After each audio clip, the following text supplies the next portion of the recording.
Greetings, everyone. I'm excited to welcome Sergio Gonzalez, co-founder and CEO at Remuner. Sergio, welcome to the show. Thanks for having me. Great honor to be here. Yeah, great having you. Let's dive right in. Looking forward to this topic today and what you're building at Remuner. So kick off here. Tell us a little bit about your background. So my background is in business. I started in management consulting for a while at the beginning of my career, but that was not what I wanted to do in life after a few years. So I just quit and started my first company. And since now, the Remuner is my fifth company. I've been involved in different sectors: fintech, food delivery, job marketplaces, and also digital signature, which is a SaaS company. And based on a previous pain that I've experienced, that led me and my co-founders to launch Remuner one more time on the digital entrepreneurial journey. Oh, wow. So, and did I hear you right? You said this is your fifth company? Yeah. Okay. Okay. Awesome. And are there other companies still operating right now, or is this your sole focus? This is my sole focus. So some of the companies in the past were sold, some others are still operating, but I'm not involved in any of the day-to-day operations of the business. So I'm 100% focused on Remuner as of today. Okay, great. And you said you're located in Barcelona. And so how's the startup and tech scene in Barcelona right now? I think that the ecosystem has boomed in the last 10, 15 years. 10, 15 years ago, you not really found a lot of international VCs investing in Spain. Now, I think most of the top tier VCs have at least one or multiple investments in Spain in general, not only in Barcelona. There's also very good companies in Madrid. So I think it's booming. And also Barcelona in particular is an amazing city to attract talent from other European countries, cost of living wise, and also the expenses of hiring people here is very affordable compared to other places in Europe like London or Paris or Berlin. So I think all in one is really helping us boost the ecosystem.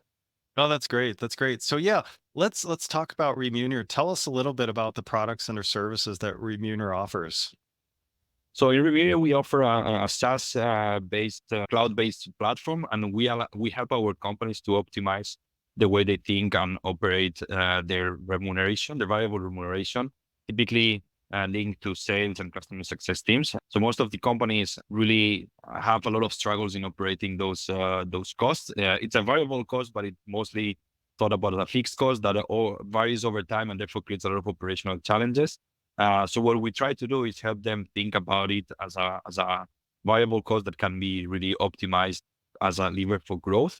So we cover all aspects of the workflow automation, let's say. So getting data, automating all the calculations in real time, exposing that in a dashboard in real time to the users, teams, CS teams, and so on. Also handling all the kind of typically closing process like claims, disputes, validations, and so on, pushing all the data to HR. And also on top of that, based on data and what it's now called AI, but they are mathematical models. We also try to help both the company and the individual to make better decisions on a day-to-day basis. And on the company side, it's all about how do I better structure my incentives so that I make it much more aligned with the company goals over time, because company goals change, and the worst thing you can do is remain or stay with the same compensation plans, even though the company evolves in their goals. On an individual level, we also try to guide the sales or CS in terms of how do I prioritize my time on a everyday basis, let's say, to maximize my performance and therefore my remuneration at the end. Yeah, it makes a ton of sense, especially alignment of incentives. And so you're focused on sales and customer success teams. So really that variable compensation, whether we call it bonus or commissions compensation. So managing that. So really tracking, managing, and then the calculation of all the payouts. Exactly. It's essentially is what I call customer facing teams, which typically have variable remuneration on a high frequency, monthly or quarterly, and which are 100% based on objective metrics or KPIs, which tend to be linked with their individual or team performance. Those are the ones that we cover. So it's not essentially only ARR or deals closed, but we also can work with NPS, CSATs, times to respond tickets, and these kind of metrics more from, let's say, the support or solutions engineer teams and these kind of things. But typically it's customer facing teams on high frequency variable remuneration cycles. Okay, yeah, really interesting. All those inputs that you can take, not just say bookings data or ARR data. And so, do you integrate to CRM systems to pull data out of CRM systems to just to feed that data in? Yes, exactly. We live on top of our customer systems, either CRMs, ERPs, data warehouses, or whatever system is relevant for that matter, but we live on top of them. We actually do not integrate, but connect with them. So we use out of the box connections that we have with most of the multiple solutions, cloud-based solutions in those areas. And then we, let's say, pull data from those systems and then do the magic on our side. But the product is 100% self-serve, meaning we do not need to code anything for you as a customer when you come and you want to be onboarded. We obviously help you and walk you through the setup and the onboarding. But once this is done, you have full control, full access to the whole setup of your environment, and you don't really need to code anything. It's 100% no code or code free, and even formula free. You don't need to know Excel even to use our product, and that's part of the magic of what we do for our customers. They become completely independent from us, let's say, in operating commissions. And we know SaaS companies definitely need sales compensation software or just, compensation software for these customer, facing groups. And so do you target SaaS companies? Do you target other industries for your customer profile? So we target SaaS companies, B2B digital software, but we also target more, let's say, traditional companies like insurance, real estate, utilities, fast moving consumer goods, retail, pharma, medical devices. So I think any company with a B2B sales team or customer facing team is typically a potential target of us. We normally target mid-market, high end of the mid-market, or small enterprise, let's say. But yeah, digital B2B SaaS companies are not the only clients that we have. And so really interesting, yeah, diverse set of customers are the profile that you're going after. So do you find, right, so B2B companies, and do you find that you have to tweak anything differently for each industry, or the same set of logic rules can apply and they just need to pull in their data and the way they go? No, the rules are completely different from one industry to another, and even from a company to another, or even in the same company from one year to another. And that's part of the nature of commission plans, and that's how it needs to be. So our platform has been by design created from day one in a way that is completely modular and adaptable. And that's again something that you can tweak on your own with a really no code interface without knowing anything about SQL, data, or Excel. And you can then adapt and create your comp plans over time. Obviously, when we talk about B2B SaaS companies, we most of the time talk about bookings, ARR, even discovery calls and kind of things. When you're talking about insurance or real estate, you're talking about different metrics, but the logic behind it and the problems they have are essentially the same. So that the platform is able to completely adapt and work with all of them. Like we were saying before, we can also use NPS, CSAT, so any kind of metric we can use. And then everything else is on an abstract. It's exactly the same and the same problem, and we're trying to solve the same issues. Yeah, that's great. Yeah, yeah, I love to hear that. And on the SaaS side, one thing that gets complicated with SaaS sales compensation is the whole, the PLG motion, where they sign up and then they expand over time, especially when PLG becomes a mid-market enterprise motion where then you've got the sales team involved and we know that customer is going to expand over time. So are you able to help with that type of motion where just it gets complicated, where it's not just a point in time, all right, we have a booking, we compensate on that ARR that's landed, but now we have ARR that could be changing over time? Yes, obviously. And normally in B2B SaaS, let's say existing business teams, whatever you call it, account manager, CS, and so on. So the people that actually grow companies over time, those compensations are normally the most complex ones, because you have a lot of different inputs that you normally want to optimize for, upsell, cross-sell. So at the end of the day, expansion, but also you have downsell, renewals, you're going to get on top of churn. Normally there's also satisfaction. So there's a bunch of things there, and obviously we can help there. And there's different models, and what it's the most important input that you need to take into account when deciding the compensation plan for these kind of things is, as a company, what am I willing to optimize for during this quarter, let's say, or month or year? And that's the number one input that you need to think about it. And then there's plenty of ways in which you can build the compensation plan. And yeah, obviously we can help with all of this.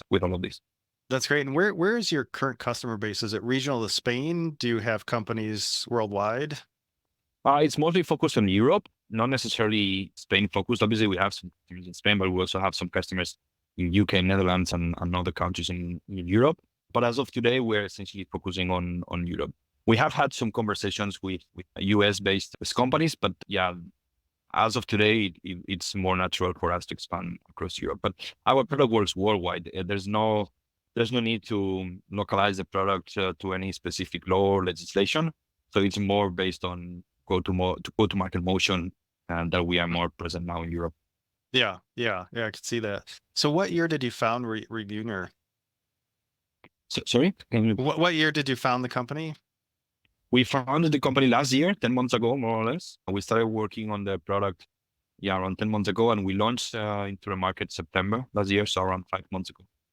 Okay, wow. So you're just just recent. So 10 months ago, and then so was it five, sound like maybe 5 months of building out the product, and then you launched the first version of your product?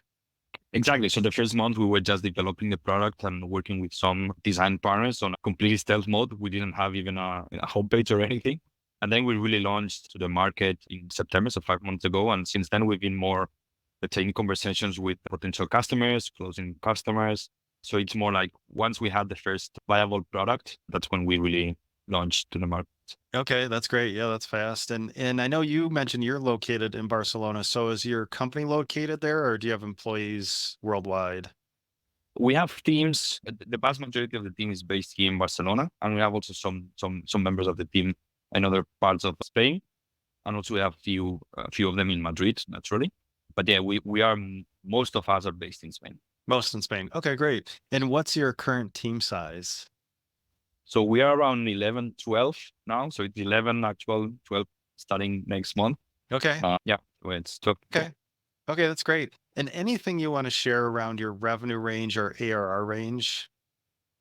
Yeah, I mean, as you can imagine, we do not disclose these numbers as of today. But what I can say is that, yeah, we started 5 months ago. Obviously, we were pre-revenue a few months ago, but we have already secured the first customers, and we are very happy with the traction that we are experiencing. We are selling to mid-market, high end of the mid-market, small enterprise. So it's fairly relevant ATVs with sales cycles around 2, 3, 4 months. Some of them ranging a little bit high, longer than that.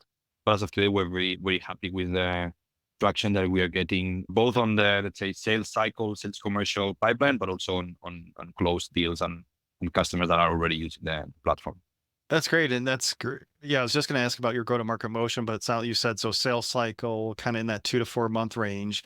And you're targeting a very diverse set of industries. So tell us a little bit about that go-to-market motion. I imagine you need some sort of outbound motion at scale to reach all these prospects.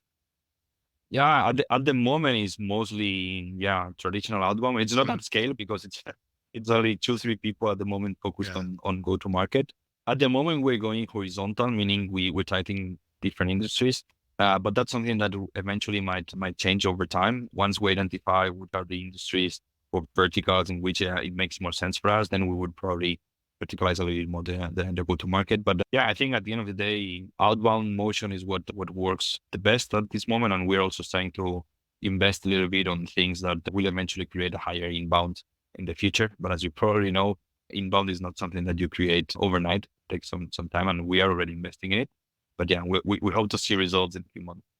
Yeah, it's great. And I've got my CFO hat on now because with all the different industries, I could just see the metrics at play, MRR schedules, cohort analysis by all these different industries to see which one is performing better lifetime value. Anyway, could talk about that forever. So I can see a lot of interesting data that you're going to be capturing on your customer set. So now switching to the fundraising side, how much capital have you raised to date? So we closed our first round before Christmas, even though we announced it in January. It's been a round in which we raised 2 million euros. And that's essentially everything that we've raised. Before that, we were bootstrapping the company with 3 co-founders. So in terms of external capital, that's everything we've raised so far. Okay. And I saw, was it Pear VC who made that investment? Yeah, exactly. That investment was led by our friends at PRBC. And then we also had some local funds here in Europe following on as well in the round. And we have a pool of angels, or 28 angels, which are essentially founders, former founders, or executors on the industry. So the combination of all of it is it's been our round. Okay, that's great. Yeah, because I think Pear VC, I think I've got a link saved. They've got a nice total addressable market blog post that I share sometimes. So it just rang a bell there. So, and then with that raise, so 2 million euro raise, and you're only 10 months in here. So tell us about the timeline of the raise. Did you know that you were when you founded the company, did you know that you were going to raise, or did something happen, a milestone or trigger that led you to that seed round raise?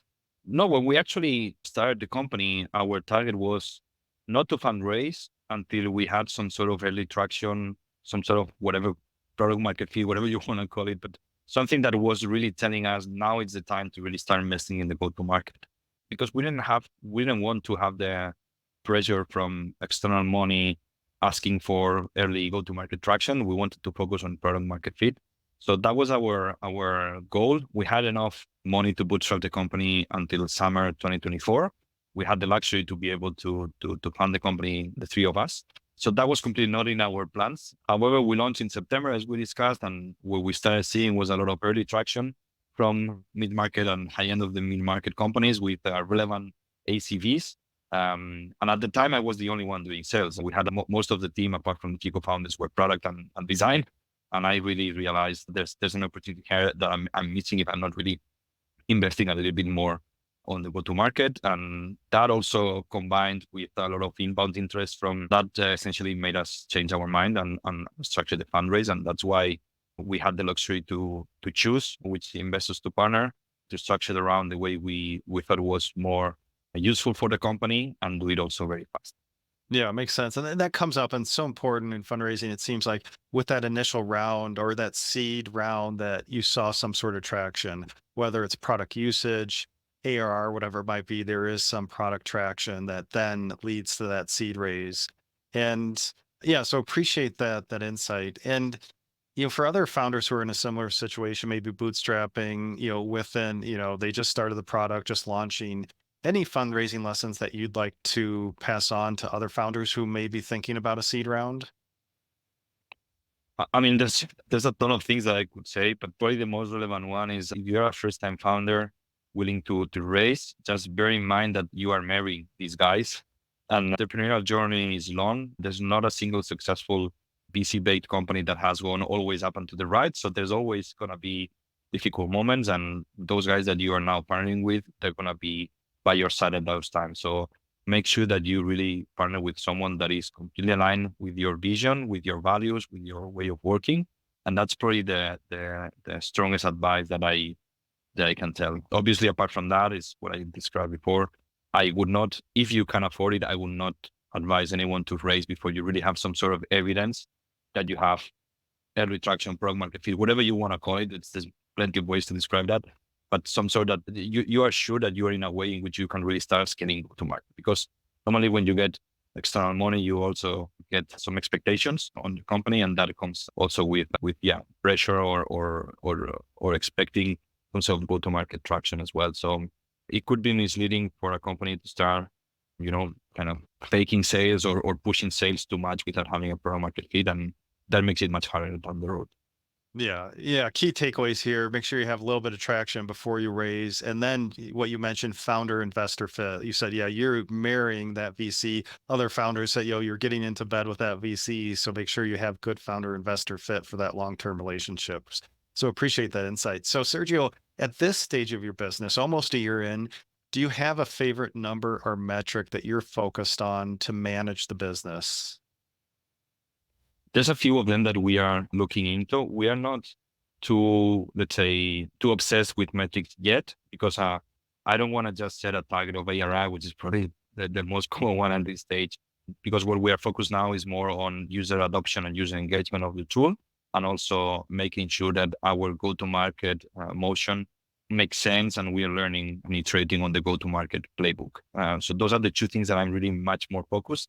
Obviously, there's some metrics attached to them, but those are the ones that I'm kind of obsessed as of today. But I don't think we are in a stage in which we really might just set targets on ARR or something like this, which is probably what comes a little bit on a later stage. And obviously, once we start approaching our next race, which will be in a year and a half or something like this, we'll start also thinking about, okay, based on our go-to-market motion and what we've learned, what are our unit economics, TV CAC, payback, and all kind of things that you all know very well.